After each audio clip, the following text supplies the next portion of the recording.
Welcome to UAB Medcast, a continuing education podcast for medical professionals, providing knowledge that is moving medicine forward. Here's Melanie Cole. Welcome to UAB Medcast. I'm Melanie Cole. Today, we're exploring the management of spinal vascular lesions with Dr. Jesse Jones. He's an assistant professor and an interventional neuroradiologist at UAB Medicine, and Dr. Will Meador. He's an associate professor and neurologist at UAB Medicine. Gentlemen, thank you so much for being with us today. Dr. Meador, I'd like to start with you. Can you tell us a little bit about spinal vascular lesions, the etiology? Just talk a little bit about spinal vascular disease and what symptoms would bring attention to a provider. Sure. So spinal vascular disease is typically first evaluated by neurologists with patients who have symptoms localizing to the spinal cord. About 80% of those lesions are dural AV fistulas, or malformations of arteriovenous tree. And in that situation, patients typically present with episodic or stepwise progression. They may develop neurologic symptoms like weakness, stiffness or spasticity, loss of bladder and bowel control that come and go, especially when they are under strain or walking for longer distances in a form called neurogenic claudication. In those patients, they're often worked up for other spinal cord pathologies such as transverse myelitis and other conditions, but ultimately need evaluation for possible dural AV fistula. Cavernous malformations are other forms that can commonly present with spinal cord vascular lesions, and those also need to be considered in the initial workup. Dr. Meador, can you talk a little bit about distinguishing vascular lesions? I think my understanding is they're quite rare versus the much more common garden variety, say, compressive myelopathy or even like a vitamin deficiency. Is there a difference in presentation between these various spinal pathologies, the common versus the zebras, if you will? Absolutely. Again, getting back to that claudication aspect of the presentation. So with compressive lesions, those tend to be progressive and constant over time, whereas the vascular malformations tend to have these fluctuating courses. And so we see patients who come in and they're often normal on exam or have very minimal findings, but they report if they walk for longer distances, they have these profound symptoms. And so that's a big clue when we're worried about something such as a dural AV fistula. With vitamin deficiencies, with other causes of myelopathy, those tend to be slowly progressive. So for a subacute combined degeneration, for example, those may present with several weeks or months of progressive deterioration. So then, Dr. Meador, how is a patient with suspected disease worked up and eventually diagnosed? Tell us how important early diagnosis is to being crucial to improving the outcome prediction. So working these patients up adequately is vital because they can sustain irreversible disability if it's not managed appropriately. And so we need to consider these things early in the workup, which begins, of course, with a thorough neurologic examination where we're assessing for reflexes and signs of myelopathy, such as spasticity. We're asking questions about neurogenic bladder and bowel, which are common in these patients. And we also need to consider the time course heavily when we're thinking about their history. Again, listening for those kind of claudication-like events. But beyond that, we usually start with imaging. We may proceed with lumbar puncture for CSF analysis to look for inflammatory causes of such symptoms. We would do blood work to look for common vitamin deficiencies and other causes of myelopathy, such as B12 or copper levels. And then we would proceed with more advanced imaging after that. So by advanced imaging, you're talking about, for instance, like an MRI? Yeah, and so an MR angiogram can be done at the spinal canal, and those vary, I think, in quality based on the facility that's performing them, but that may be an option. Also, DWI sequences, which are not commonly done on MRI of the spinal cord, can be obtained as well, especially in the acute setting. And then further on to that, I would refer them to someone like yourself, Dr. Jones. Gotcha, yeah. Reading these studies, it can be sometimes very obvious to diagnose lesions where there's very large vessels, for instance, a spinal arteriovenous malformation or another entity called a perimedullary fistula, an arteriovenous fistula of the spine. These typically have very prominent blood vessels, and they're quite obvious. And other lesions, as you mentioned, dural fistulas, it can be very difficult to diagnose, even with MRI. typically, what we're going to see is some edema or swelling, typically within the conus or the bottom of the spinal cord, just because humans are upright and mainly we're upright walking, sitting, and the edema tends to develop in the dependent portions of the spinal cord, being the conus. But beyond that, you may not see an obvious flow void or blood vessel, and it really comes down to either, as you mentioned, a spinal angiogram or some of the more specialized studies we do here at UAB, such as a CT pigtail angiogram, to really diagnose these dural fistulas.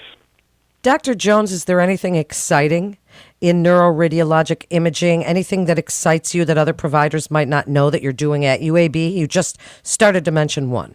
So I think given the challenges of diagnosing some of these spinal vascular lesions that really don't have a really obvious correlate on MRI, but the patient obviously has symptoms, as Dr. Meador alluded to, either it's a claudication with activity or unexplained myelopathy, what we'll typically move on to is a study called a pigtail CT angiogram. And that's something that is done at UAB where the patient has a catheter, which is a long skinny tube, placed into their aorta. And this catheter is kind of like an irrigation hose. It has a lot of little small openings in it. And contrast is injected through all these tiny openings and fills the aorta. And as it fills the aorta, all the spinal arteries, and there's typically 31 of these coursing from the aorta into the spinal canal, are opacified, and we can actually see and interrogate each spinal artery one by one and look for a subtle sign of a dural fistula. And this has proven to be very helpful to diagnose difficult or challenging cases. And thinking about, Dr. Jones, when we refer patients over to you for evaluation for such advanced imaging, are there any specific tests or things that we should consider and rule out before we refer them to your group?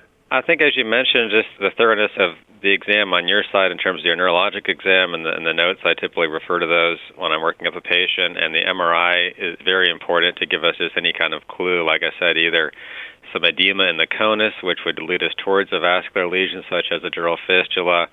Oftentimes, the difficult cases that end up seeing me or my colleagues after years of a fruitless workup, and we're not really sure what's going on with these people. They don't really have cord edema. They may have more of a focal lesion, like a transverse myelitis type picture, but they don't have any of the more classic findings of a spinal vascular lesion. I think that's where the spinal angiogram can be very important in terms of being a gold standard. So which one of you would like to discuss treatment options now? Dr. Jones, I think that would be you. Tell us a little bit about the parameters for treatment modalities. Well, once a spinal vascular lesion is found, it really comes down to what the specific lesion is, and this is going to come to the realm of a subspecialized provider to counsel patients appropriately, and it's either going to be a vascular neurosurgeon or an interventional neuroradiologist. For instance, a dural fistula, these are typically treated surgically, where the vein that receives this fistulous blood flow can be exposed and clipped during a surgery. And leading up to this, the spinal angiogram can be very helpful for the surgeon to identify exactly where the draining vein is located and really facilitate their surgery. Some of the more intrinsic cord lesions, spinal vascular lesions that are actually within the parenchyma of the spinal cord, pose a real treatment challenge. You can't get to them easily because they're buried within an otherwise functioning spinal cord, and they pose a lot of operative risk or perioperative morbidity.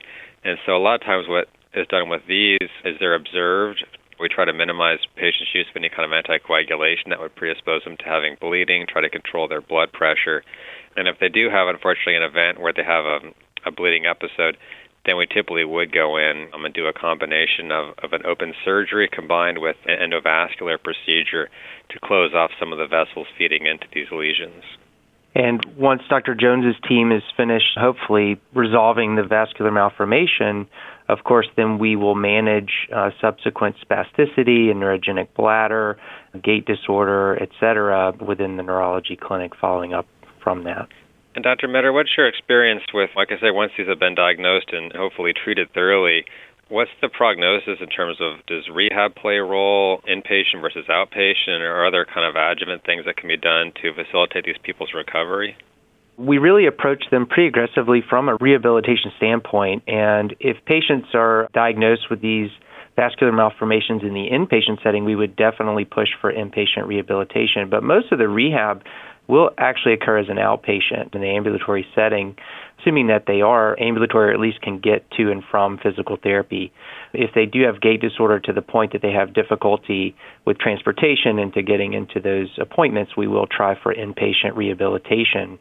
I think there's a lot of benefit to that. The biggest thing from my perspective is early recognition and early treatment because, as you know, a lot of these deficits will be irreversible. And if we can catch it early and treat it early with the help of experts like yourself, then we will at least prevent any further disability accumulation.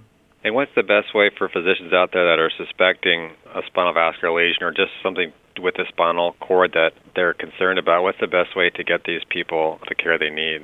I think it's really important to try to get them evaluated soon because neurology access is a problem nationwide and especially in our region, unfortunately. But trying to get these patients evaluated sooner rather than later by neurologists, as you mentioned earlier, for that kind of detailed neurologic exam and detailed history to see if we suspect this condition. And then if we do, then neurologists should refer them to a center that can perform these advanced imaging studies to rule that out very promptly. Well, thank you for telling us about the importance also of the multidisciplinary approach, certainly in the post-treatment modalities. So, Dr. Meador, please talk briefly about ischemic myelopathy. You have some things you'd like to discuss that you would like other providers to know about. Please talk about those now. I think when thinking about vascular disease in the spinal cord, we really need to also think about ischemic myelopathy or spinal cord stroke. Somewhere between 1% and 2% of all ischemic strokes in the United States are spinal cord strokes. And so it's often under-recognized. I think people learn in medical school about the anterior spinal artery infarct, which is the classic presentation, but it's actually quite rare that the patients present with such a classic presentation where they have sparing of the dorsal columns. They can have hemichord effects. They can have complete or partial transverse myelitis-like presentations. Many of these patients have pain associated at the site of the lesion, which is a bit atypical for ischemic lesions and makes it a bit unique. And these are often preceded with TIAs. So these patients often have some transient ischemic attack-like event before that would localize to the cord, and then it went on to a full-on stroke later on. So I think that needs to be considered in these patients, and we need to consider that in any patient with a myelopathy because I do think it is under-recognized in the community. That's very interesting, Dr. Meador. And is it believed that these spinal cord strokes are primarily a result of atherosclerosis in those vessels, like in the aorta and the spinal arteries? Is it more of an embolic phenomenon? So most of these are likely atherosclerosis from small penetrating arteries in the spinal cord, typically coming off of the anterior spinal artery because you have two posterior spinal arteries, right? So you have some redundancy and you have collateral flow there a little bit better than the anterior spinal artery. So most of these tend to be central cord where the gray matter is, which is highest demand for blood flow, of course, but also anteriorly. And so these are thought to be primarily atherosclerotic. Most of the embolic disease that enters into the posterior circulation will, of course, go north, if you will, to the brainstem or to the posterior cerebral arteries. Well, that's something very interesting and also important, I think, for providers of spinal angiography to be aware of as well. These are people that certainly, if it's highly suspected, should not be going on to spinal angiography given the risk associated with catheter placement in a diseased artery like that. Absolutely. Well, do either of you have anything you'd like to add as a final thought for other providers about what you're doing at UAB Medicine? Dr. Jones, why don't you start for us and give us your final thoughts? Spinal vascular lesions are rare entities, but they're very important to be diagnosed because they're treatable. And if they're caught early, patients can have a remarkably good outcome in terms of functional improvement. Whereas if patients are worked up and neglected and not get the MRI that they need or not get the neurology referral that they need, they unfortunately get to the point where they're diagnosed and there's really no useful treatment option. So I think working these people up early is extremely important whenever it's suspected. And Dr. Meador, last word to you. What would you like other providers to take away from this fascinating interview today? I think awareness is the biggest element, that we need to be thinking about this condition, and if we hear symptoms from patients that are suggestive of it, as Dr. Jones alluded to, we really need to get them worked up quickly and promptly and completely because we really want to avoid further disability or troubles accumulating.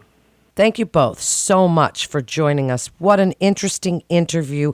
And a physician can refer a patient to UAB Medicine by calling the MIST line at 1-800-UAB-MIST or by visiting our website at uabmedicine.org/physician. That concludes this episode of UAB Medcast. For updates on the latest medical advancements, breakthroughs, and research, follow us on your social channels. I'm Melanie Cole.